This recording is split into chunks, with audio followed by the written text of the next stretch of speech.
Hello, there is a new Toyota in town and, well, just look at it. It looks fantastic, like it was sent here from the future.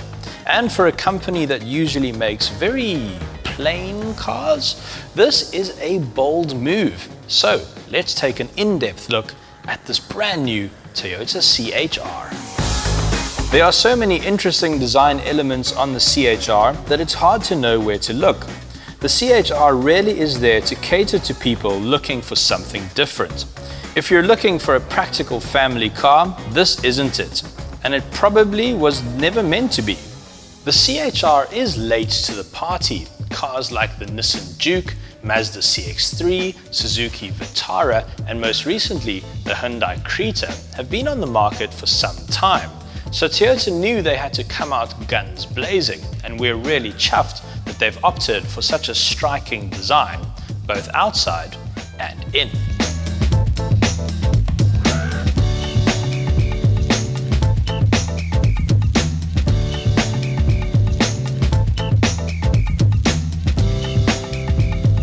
On the inside, and the striking design theme is continued. It's all swoopy and modern and angled towards the driver. It's very un-Toyota-ish.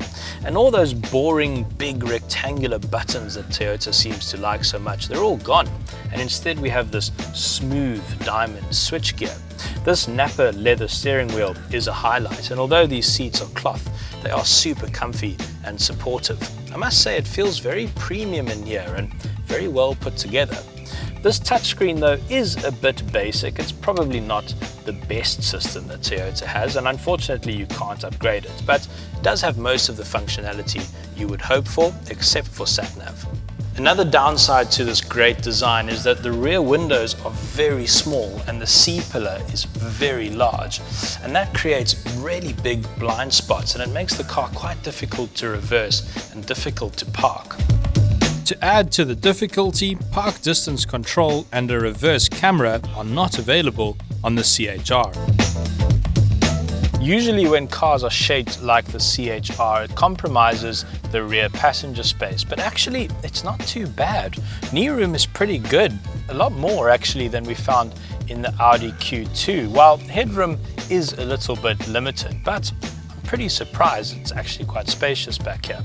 On the negative side though, the CHR only has 2 airbags where most of its rivals have 6. Also, it has quite a limited warranty at 3 years, where cars like the Nissan Juke have 6, and even the Hyundai Creta has a limited 7-year warranty.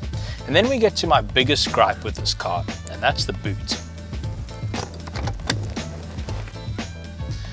Toyota have decided to offer the CHR with a full-size spare tire, and that has severely affected the boot space. In fact, it's now so shallow it can barely swallow an average-sized cooler box.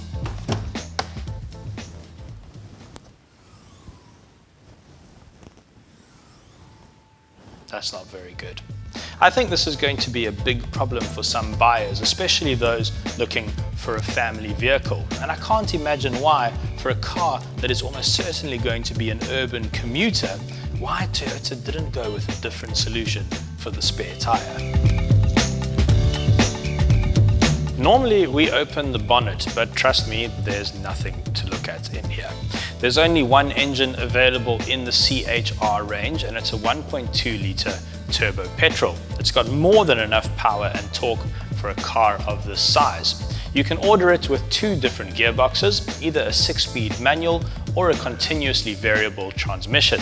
If you must have an auto box, the CVT is pretty good, probably one of the best that we've sampled, so you won't be disappointed.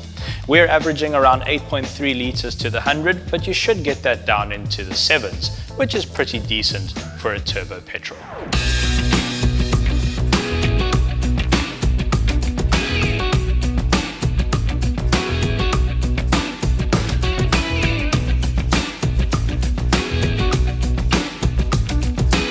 Obviously, we couldn't test how this car drives in a studio, so we brought it here to an actual road. The CHR rides on a brand new chassis which Toyota's just developed, and it was actually first used in the Prius, and it's a really good chassis. In fact, this is probably the best ride that I've experienced in a Toyota to date. And the setup is soft without being wallowy. It's just really, really comfortable.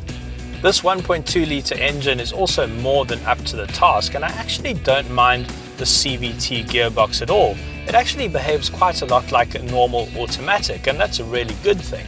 It's also really, really quiet, especially at idle. I found myself constantly looking at the rev counter just to check for signs of life.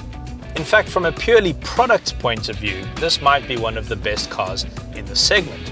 With prices starting at 318,000 Rand, that is in line with the competition. However, with a limited warranty and a limited options list fitted as standard, I'm not sure it's the sensible choice.